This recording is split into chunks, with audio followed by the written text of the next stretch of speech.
네, 별지 찬성팀 햇빛정책 반대 측입니다. 감사합니다. 네. 결선을 시작하도록 하겠습니다. 문제는 윤석열 정부의 힘있는 평화가 가능한가, 가능하지 않은가에 대해서 이제 토론 대회를 시작하도록 하겠습니다. 찬성팀 준비되셨으면 바로 입론 시작하도록 하겠습니다. 네, 안녕하십니까. 윤석열 정부의 힘있는 평화가 가능하다 입론 시작하겠습니다. 찬반 양측 모두 한반도의 평화 상태를 유지해야 한다는 점은 동의하실 겁니다. 그렇다면 이번 토론의 쟁점은 윤석열 정부의 국방, 대북 정책을 통해 전쟁을 억제할 수 있느냐라고 생각합니다.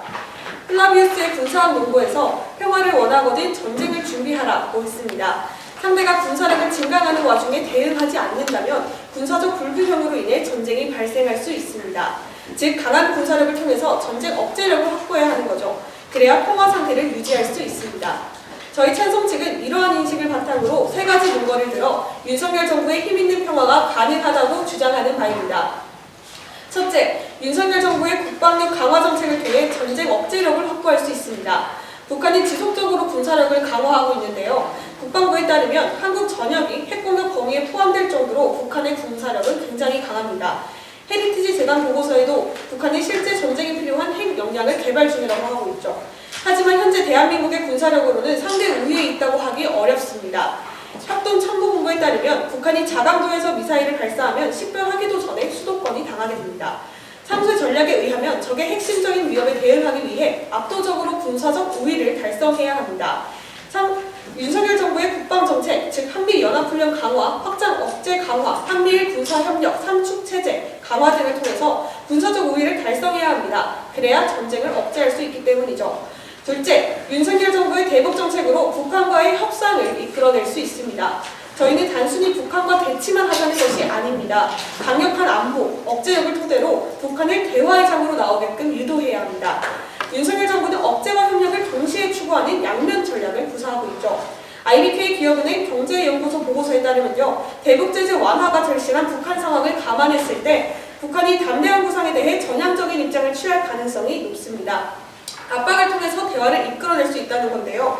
특히 한겨레 20일 보도에 따르면 윤석열 정부는 기존 보수 정부와는 다르게 인도적 지원을 적극 활용하고자 하고 비핵화와 별도로 남북 협력을 추진하고자 합니다. 즉 북한을 대화의 장으로 이끌어낼 요인이 있습니다.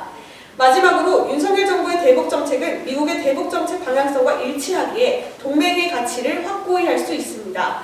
대북정책 기조가 일치하지 않으면 양국 간 불필요한 우려나 오해가 발생할 수 있고 정책의 효과성을 이끌어내지 못하기 때문입니다.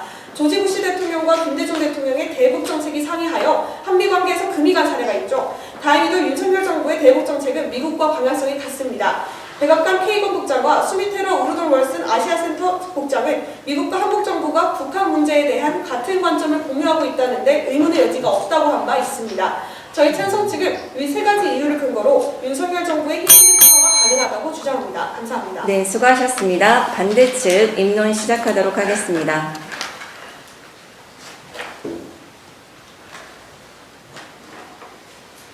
네, 안녕하세요. 햇빛정책팀입니다. 저희는 윤석열 정부의 힘있는 평화가 불가능함을 주장하고자 합니다. 이전에 정부가 취한 전략적 모호성 그리고 협력과 대화 위주의 대북정책에 대한 반발로서 현 정부는 미국과의 동맹을 강화하고 군사안보에 힘을 기울이는 선명한 정책을 펼치고 있습니다. 그러나 다른 한편에선 이 같은 단선적인 접근이 가져올 파장에 대해 우려가 제기되기도 하며 당사국인 미국조차 동조하지 않는 부분이 발생하고 있습니다. 저희 반대측은 윤석열 정부의 힘있는 평화가 불가능하다고 판단하며 이유는 다음과 같습니다. 첫째로 힘있는 평화라는 대명제가 애초에 많은 한계를 지니고 있습니다. 경제 세계화를 이룩한 이 시점에 안보 개념을 군사적 측면에서만 접근하는 것은 구시대적입니다. 미국 최우선 투자 정책으로 중국과 필사적으로 싸울 계획이라는 바이든의 과거 발언과 같이 첨예한 이해 관계망 속에서 전쟁은 점진적이고 무형적으로 이루어지는 것이 현실태입니다. 한편 갈등의 인간안보, 문화적 폭력 개념 등 평화라는 개념부터 다차원적으로 접근해야 하며 분단 현실과 한반도 냉각 상태가 애초에 평화로 간주될 수 있는지 고심할 필요가 있습니다. 둘째로 윤석열 정부의 힘있는 평화는 현실적으로 추진 불가능합니다. 빈센트 브룩스 전 한미연합사령관은 한반도의 사드 추가 배치는 불필요하다고 언급한 바 있습니다.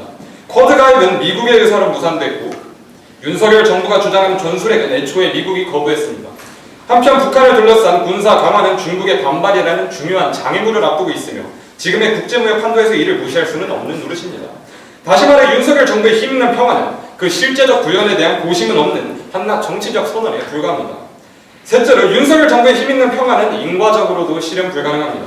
북한의 미사일 도발이 올해만 63회에 달한다는 사실은 확장 억제라는 논리를 모색하게 하며 오히려 군사 강화로 국수적인 충돌이 증가함을 지적한 안전 불안정 역설 등과 결을 같이합니다. 김현철 전 통일부 장관은 한반도와 주변국 모두 힘에 의한 평화를 추구하는 위험한 악순환 국면이다 라고 현 상황을 평가했습니다.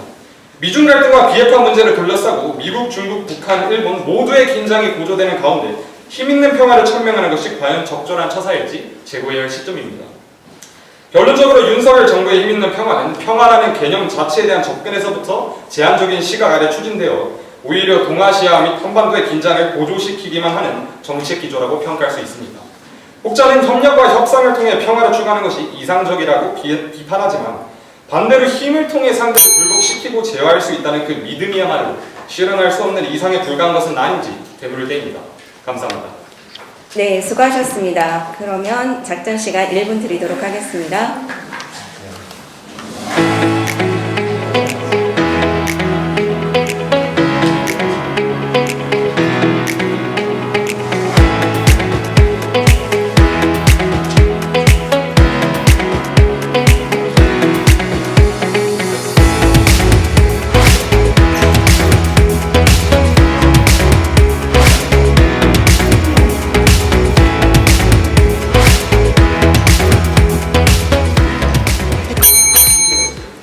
네, 이제 반론 시작하도록 하겠습니다. 반대측 준비되셨으면 시작하시면 됩니다. 네, 반론 시작하겠습니다. 본격적인 반론에 들어가기 앞서 다시 한번 짚고 넘어가겠습니다. 반대측은 윤석열 정부의 힘있는 평화가 불가능하다라는 것을 세 가지 시각에서 논증했습니다. 첫째, 힘있는 평화라는 개념 자체가 허구이며 진정한 평화는 모든 분야에서 안정이 이루어진 상태이다. 둘째, 윤석열 정부의 공약에 실현 가능성이 낮다. 셋째, 윤석열 정부의 공약이 실현되더라도 그것이 힘있는 평화로 이을 수 없다라는 것을 논증했습니다. 그러나 찬성 측은 입론에서 윤석열 정부의 공약이 실현된다 했을 때 효과성을 집중하고 평화라는 개념을 왜곡했으며 윤석열 정부의 공약의 실현 가능성은 아예 다루지 않았습니다. 따라서 저희 반대측은 반론에서 이러한 부분에 대해서 먼저 입증하겠습니다. 찬성 측에서는 평화를 단순히 전쟁 및 군사적 무력 충돌이 위험에 있는 상태로 잠정 결론 지으렸습니다. 하지만 저희 반대측이 추구하는 평화는 이와 다릅니다. 갈등의 인간 안보를 접목하여 사회 구성원의 인간다운 삶을 추구하는 것이 우리가 근본적으로 추구해야 할 평화입니다. 물론 전쟁 및 무력 충돌이 없는 것 역시 이러한 평화로 나아가는 중간 단계이지만 전쟁 및 무력 충돌을 막을 수 있는 대안이라 하더라도 그것이 이러한 진정한 평화로 나아가는 걸림돌이 된다면 그것은 정당화될 수 없는 대안입니다. 다음으로 구조적 폭력, 그리고 문화적 폭력, 그리고 직접적 폭력에 대해서 논증하고 반박하겠습니다. 저희가 제시하는 바에 따르면 분단 상황에 따라서 무력 충돌과 같은 직접적 폭력이 발생합니다. 그리고 이러한 직접적 폭력은 구성원에게 전쟁 이데올로기를 강조하는 문화적 폭력 등으로 이어지고 또다시 남북 간의 그런 구조적인 대립을 강조하는 구조적 폭력으로 이어집니다.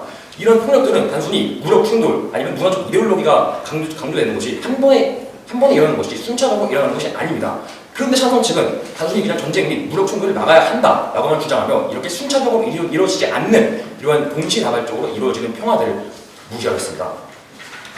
그 다음으로 찬성 측은 윤석열 정부의 공약의 실현 가능성을 언급하지 않았습니다. 가장 대표적으로 윤석열 정부의 공약 중 핵심이 되는 것은 사드 추가 배치입니다. 그럼 찬성 측은 애초에 인물 자체에서부터 사드 추가 배치 자체를 일부러 배제하는 모습을 보였습니다. 이런 사드 배치에 대해서 조금 더 자세히 논증해 보도록 하겠습니다. 가장 먼저 미국의 국방부, 그리고 주한미군, 심지어는 우리나라의 국방부까지 사드 추가 배치 반대하고 있습니다. 그리고 더 나아가 사드 배치의 이런 메커니즘을 살펴보면서 그게 어떻게 우리 국방력 강화로 이룰 수 없는지 궁금했습니다. 기본적으로 사드의 메커니즘은 40km 이상의 넓은 지역의 방어 범위를 설정하는 고도 요격 미사일입니다. 그런데 우리나라 지형의 특성상 서울을 보호하기 위해 서울 지역에 사드를 배치하면 이러한 무기의 특성이 제대로 발휘가 될 수가 없기 때문에 애초부터 우리나라가 2016년 17년에 사드 배치를 논의하는 당시부터 그것은 서울이 아닌 수도권 방어를 포기하고 경북 송주에 사드를 배치했습니다. 이러한 상황을 볼 때 과연 이러한 정말 사드 배치라는 것이 우리의 안보를 위한 수단인지 아니면 단순히 이러한 안보 이데올로기를 국민에게 강요하고자 하는 정치적 움직임인지 다시 한번 고려해보아야 합니다. 저희 반대 측은 찬성 측이 이어지는 자료들에서 언급하지 않으신 전술핵 배치 또는 사드 배치와 같은 논거들을 좀 더 자세히 입증해 주실 것 요청합니다. 감사합니다. 네, 수고하셨습니다. 찬성 측 반론 시작하도록 하겠습니다.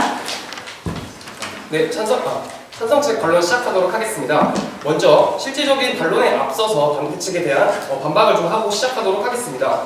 사실 주장이라는 것은 그 자체로 사실이 되는 것이 아닙니다. 그것에 대한 실제적인 사례를 정확히 파악하고 현안을 분석해서 그것을 근거로 제시하였을 때 그 주장이 타당성을 지닌다는 점을 먼저 반박해드리고 싶습니다. 한미 확장 억제 전략 협의체를 실질적으로 가동하고 2022년 하반기에서 연합 연습과 정부 연습을 통합 시행하고 있으며 축소되었던 한미 연합 훈련을 강화하고 있으며 한미일 정상 공동 성명을 통해 한미일 협력까지도 보완하고 있습니다.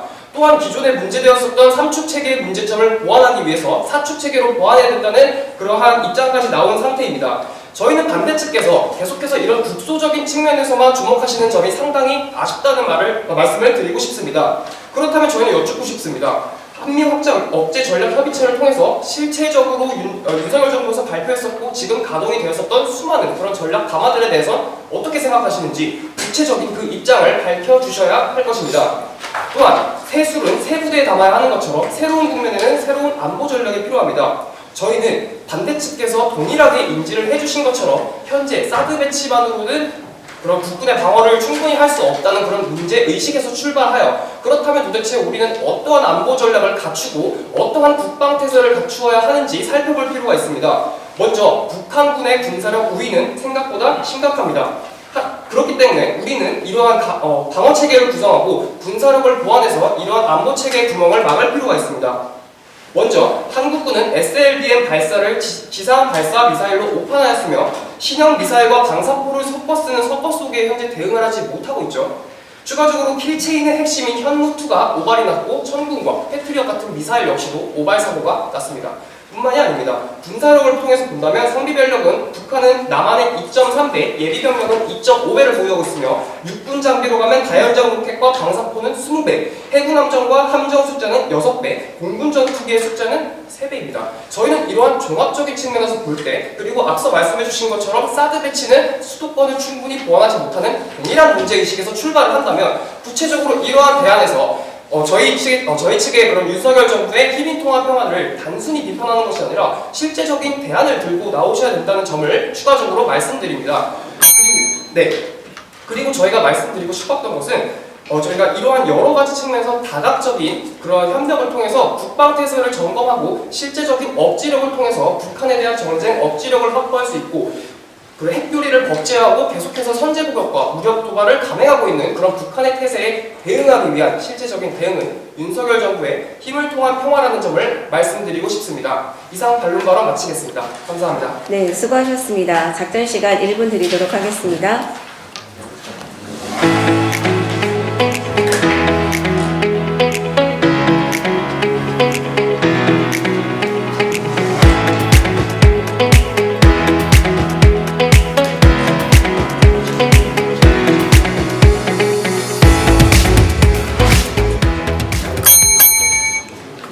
네, 교차 질의 시작하도록 하겠습니다. 팀 전체 교차 질의입니다. 마이크 확인하시고요.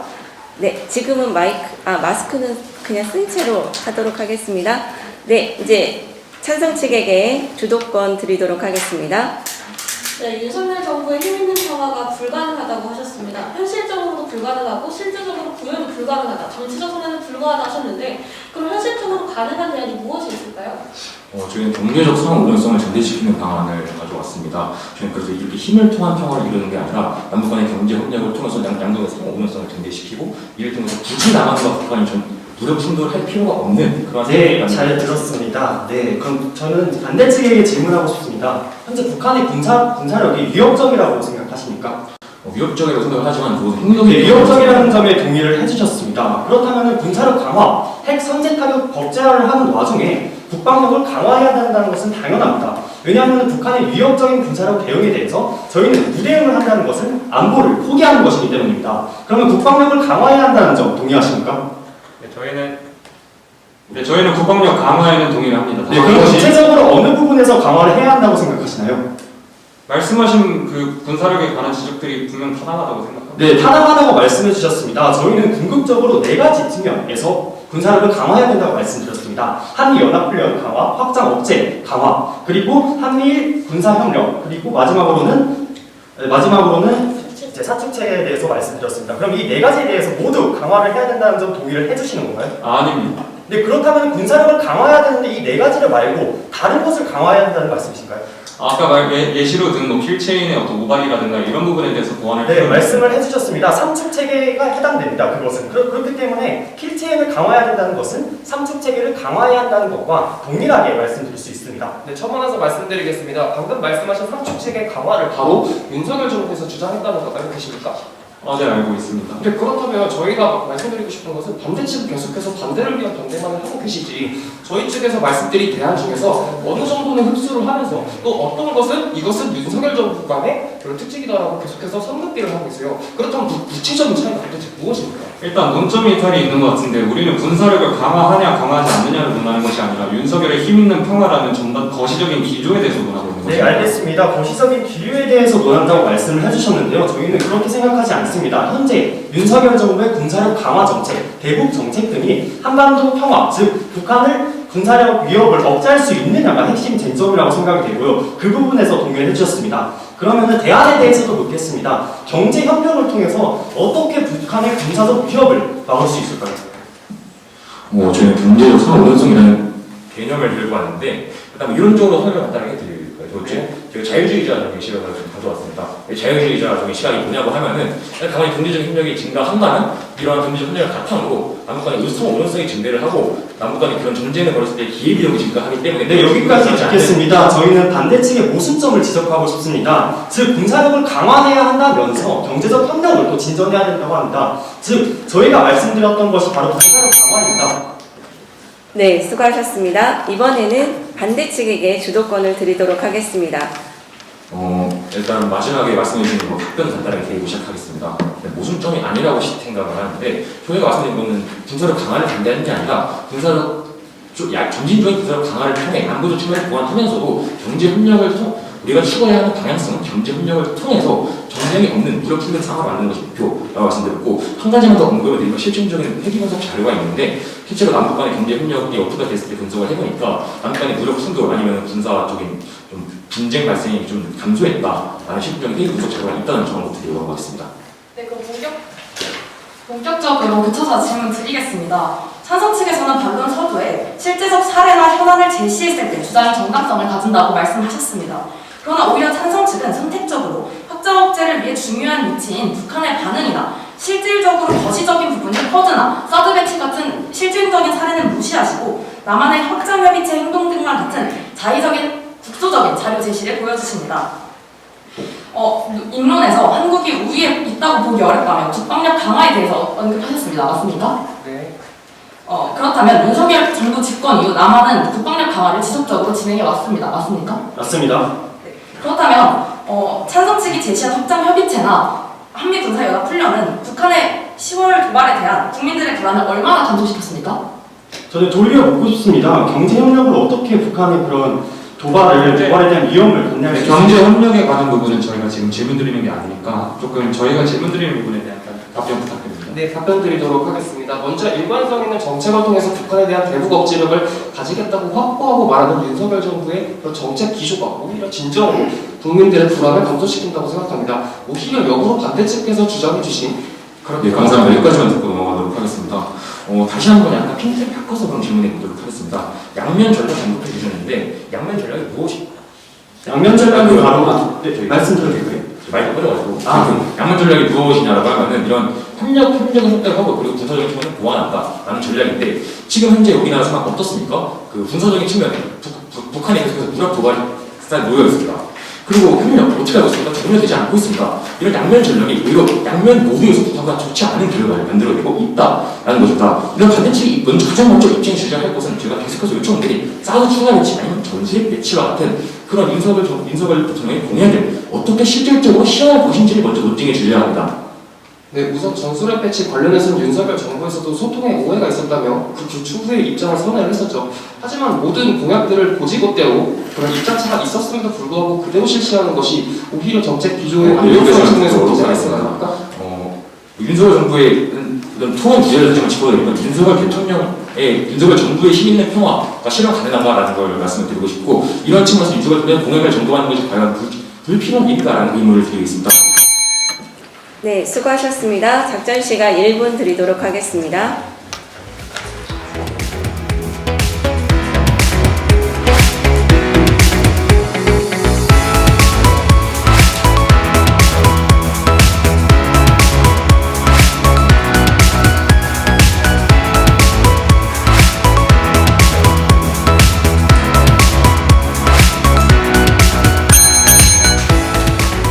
네, 반대 측에게 질문권 드리면서 시작하도록 하겠습니다. 시간은 3분입니다. 네, 먼저 굉장히 좀 가벼운 수준에서 질문을 드리고 싶은데요. 세계에서 가장 평화로운 나라가 어딘지 아십니까? 우리나라였으면 좋겠습니다. 답변 더습니다.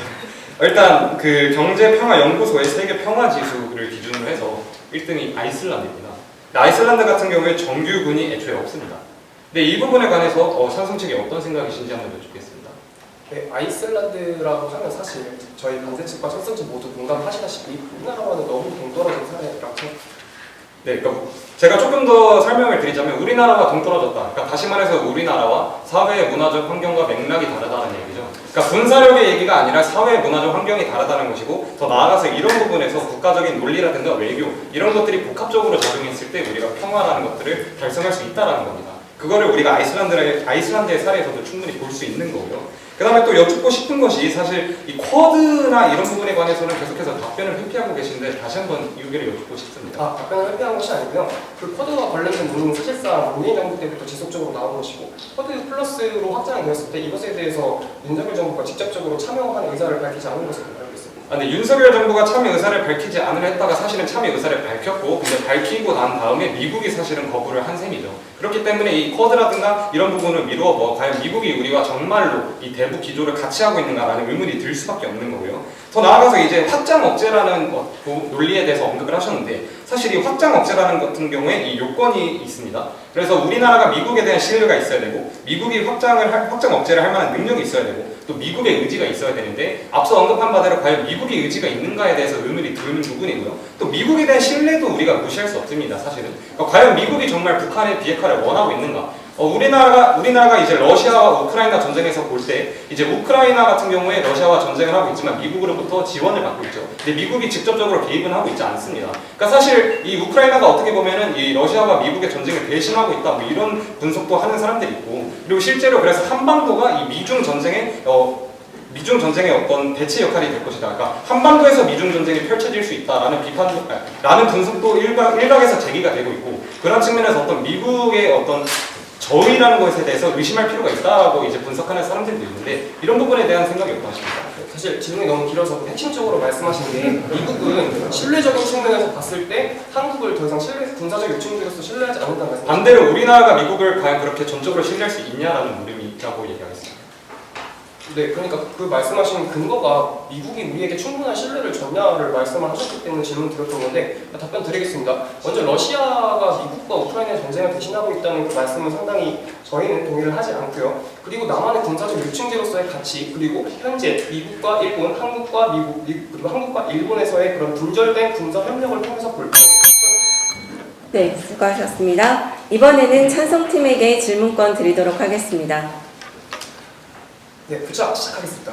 먼저 저희가 이번 토론에서 상당히 아쉬웠던 점은 반대 측의 스탠스가 굉장히 모호하다는 것입니다. 그럼 저희가 정말 모두의 이해를 돕기 위해서 반대까지 질문하겠습니다. 그래서 국방을 강화해야 됩니까? 국방력은 강화해야 합니다. 국방을 강화 중 구체적으로 무엇을 해야 합니까? 계속해서 말씀하신 우리나라가 가진 어떤 군사력의 측면에서 보완이 필요하다, 이렇게 말씀드립니다. 그러니까 저희가 말씀드렸던 건 그런 답변이 애매하다는 거고요. 그럼 제가 구체적으로 질문 드릴게요. 한미연합훈련 강화해야 됩니까? 축소해야 됩니까? 한미연합훈련 같은 경우는 사실은 이미 시대적인 흐름상 강화를 할 수밖에 없다고 생각합니다. 강화해야 됩니까? 근데 앞서 말씀하셨던 문제점은 한미연합훈련을 강화했을 때, 전략적인 안보태세를 강화했을 때 국민들의 불안을 어떻게 잠재울 거냐고 질문을 하셨죠. 맨 왼쪽에 계신 질문자분께서. 같은 질문 드리겠습니다. 그럼 같은 그 모순적인 입장에 그대로 묶이는 건 아닙니까? 저희는 당위적으로 강화해야 한다고 주장한 것이 아니라 이 현 정세상 강화할 수밖에 없다라고 말씀드립니다. 네, 결국 말씀하신 거는 반대 측께서 제시해 주셨던 국민들의 우려와 불안의 문제는 반대 측께서 동일하게 가져가신다는 점을 짚어드리겠습니다. 그럼 추가적으로 질문을 드릴게요. 한미일 협력 진행해야 됩니까? 일단 먼저 한미연합훈련이라는 이 모든 것, 이 진행해야됩니까? 예, 아니요. 답해주시면 한미연합훈련 같은 경우에도 이미 진행이 되고 있습니다. 아니, 진행을 해야 됩니까? 저희는 진행하는 것이 좋지 않다고 생각하지만 현실적으로 진행이 되고 있다라고 말씀드립니다. 계속해서 모호한 답변을 하고 계신데 저희는 사실상 이번 토론에서 어떠한 정책 방향성으로 가야 하는지를 논의하는 것입니다. 그렇다면 한미일 전략으로 가는 것이 옳지 않다고 주장을 해주신 것으로 받아들여도 될까요? 일단 이 외교 군사 안보라는 것이 그렇게 단선적으로 평가가 될 수 없는데 사실은 이런 복합적인 문제에 대해서 자꾸 네, 여기까지 가겠습니다. 먼저 이 짧은 교차 질의에서도 반대 측의 문제점이 여실히 드러난다는 점을 짚어드립니다. 저희는 지속적으로 확장 억제 체계의 강화, 그리고 구멍난 한국 방어 체계, 그리고 우리의 부족한 군사력 우위를 보충하기 위해서 충분한 대안, 그리고 한미연합훈련을 포함한 여러 가지 대안을 말씀드렸음에도 불구하고 반대 측께서는 계속해서 국소적으로 어떤 부분에서는 동일하게 수용을 하셔서 모순적으로 문제점을 동일하게 안고 가시는 그러한 입장까지 견지하고 계십니다. 추가적으로 저희가 말씀드린 한미일 협력에 대해서 조금 더 추가적으로 설명을 드리면요. 사실 우리나라와 일본 같은 경우는 레이더로 탐지할 수 있는 범위가 다릅니다. 인지하시죠? 네, 알고 있습니다. 그렇다면 실제로 북한이 이런 미사일을 발사했을 때 우리나라가 SLBM 지상탄도미사일을 오판한 것과 같은 그런 잘못된 사례, 즉 우리나라 방어태세에 구멍이 난 사례가 발생하지 않을 확률이 높습니다. 동의하십니까? 근데 이제 들으면서 드는 의문은 이런 사례들이야말로 사실은 국소적인 사례를 들고 오시는 건 아닙니까? 그 질문에 답해 주시면 됩니다. 그래서 이런 레이더 탐지 문제로 인한 그런 미사일 조기 탐지 문제 해결하실 수 있는 방안 있으십니까?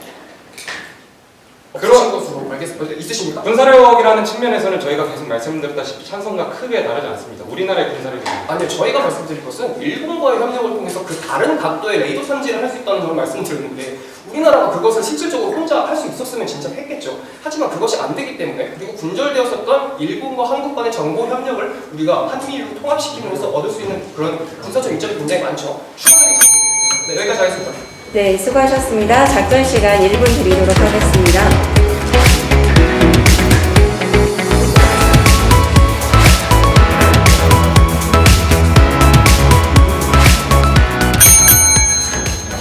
네, 이제 4라운드 최종 변론으로 마무리하도록 하겠습니다. 준비되셨으면 시작하시면 됩니다. 시간은 2분입니다.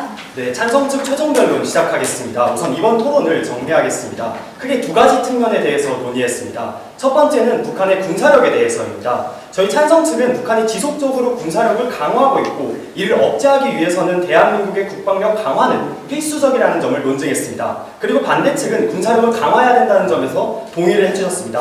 윤석열 정부의 정책의 핵심이 바로 국방력 강화입니다. 그렇기 때문에 모순점이 있다는 점 짚어드리고요. 두 번째는 바로 대안에 대해서입니다. 북한의 위협에 맞서서 국방력 강화와 강한 안보를 기반으로 확장 억제를 통해서 평화를 유지할 수 있다고 저희는 그 대안을 말씀드렸습니다. 하지만 반대 측에서는 군사력을 강화해야 한다, 조금 강화해야 한다 하면서 모호하게 말씀을 해주셨고요. 또한 궁극적으로 저희가 교차 질의 때 질문을 드렸을 때 경제개발 협력에 대해서도 언급을 해주셨습니다. 과연 북한의 군사력을 억제할 수 있을지 의문이 듭니다. 저희가 입론에서 얘기를 했지만 저희 토론 과정에서 얘기를 드리지 못했던 점 두 가지에 대해서도 말씀드리도록 하겠습니다. 우선 첫 번째는 바로 저희 대북 정책이 북한의 협상을 이끌어낼 수 있다는 점입니다. 우선 저희 윤석열 정부의 대북 정책 같은 경우에는 과거 보수 정권과는 다릅니다. 즉 단계적 협상을 진행을 한다는 점이 존재하며 북한에 대해서는 인도적 지원도 지급하겠다고 하였습니다. 그리고 두 번째는 바로 미국과의 정책 방향성이 일치하다는 점입니다.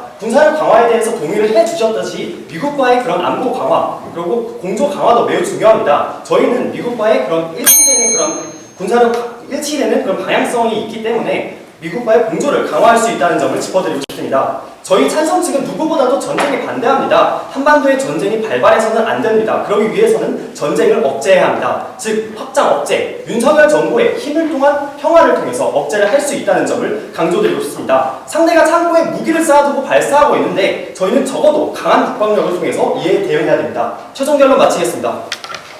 네, 수고하셨습니다. 이제 반대 측 최종 변론 시작하도록 하겠습니다. 여러분, 평화란 무엇입니까? 우리가 궁극적으로 달성해야 하는 평화란 무엇입니까? 찬성 측이 오늘 평화에 대해서 무엇을 성공적으로 입증하셨나요? 찬성 측이 오늘 강조한 것은 평화가 아니라 안보였습니다. 힘에 의한 평화는 안보라는 이름 아래 평화라는 가치를 희생시킬 뿐더러 여전히 실질적인 즉 동아시아의 긴장을 고조시키며 국민들의 안보를 보장하지도 못하고 있습니다. 이에 저희는 오늘 찬성 측에 반대하여 윤석열 정부의 힘있는 평화가 불가능함을 주장했습니다. 찬성 측은 오늘 세 가지를 입증하셔야 했습니다. 먼저 힘있는 평화라는 대명제가 정말 현 시대에 걸맞는 추구해야만 하는 가치인지 입증하셔야 했습니다. 이에 대해 찬성 측은 군사력 강화만을 강조할 뿐 평화에 대한 자체적인 정의가 부족했고 다각화되는 현대 사회에서 평화의 가치를 제한적으로 제시하였다는 점에서 납득하기 어려웠습니다. 또한 힘있는 평화가 실제로 실현 가능한 가치인지 입증하셔야 했습니다. 그러나 여기에 대해서도 그저 국방력 강화하자라는 말만 되풀이하실 뿐 지금까지 저희가 북한에 대해서 확장 억제 전략이 얼마나 헛되었는지에 대해서 제시하였던 실증적인 사례들은 애써 무시하셨습니다.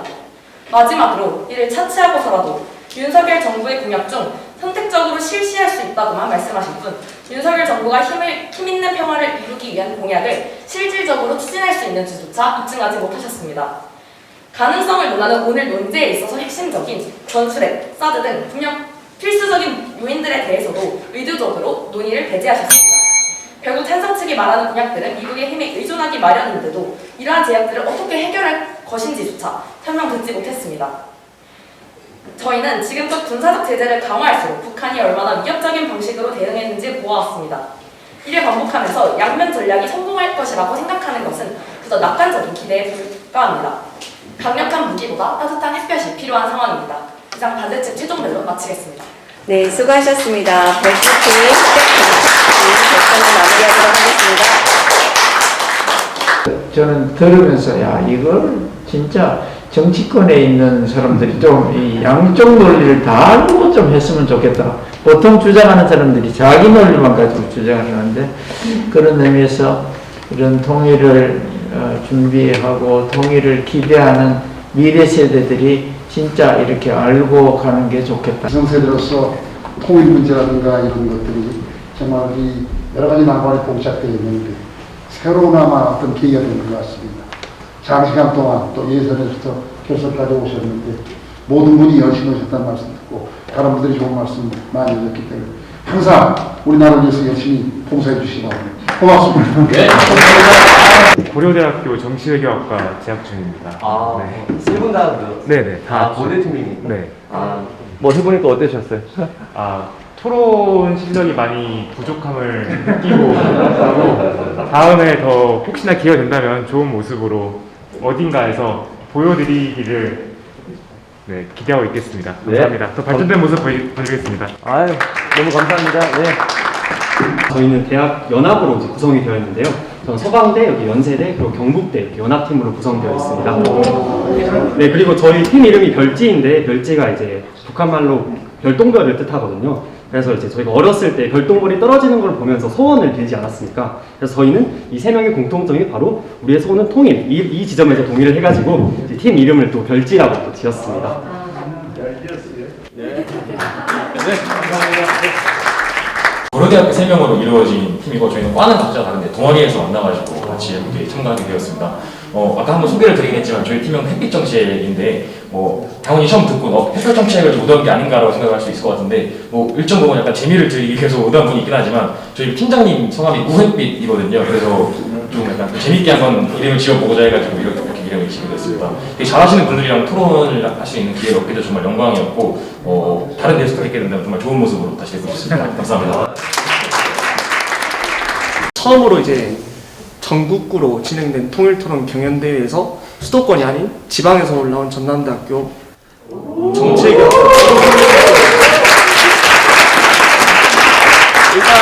일단 전국 이제 지방에서 올라오다 보니까 올라오는 것 자체가 저희한테는 큰 도전이었고 이 자리까지 올라왔다는 게 참 의미 있다라고 생각을 하고 내년이나 내후년에는 이제 더욱더 담대한 결과를 낼 수 있도록 하는 게 중요할 것 같습니다. 이게 미랄이 돼서 우리 전남대학교 정치외교학과 학생들도 많이 참여할 수 있는 연대가 됐으면 좋겠습니다. 감사합니다.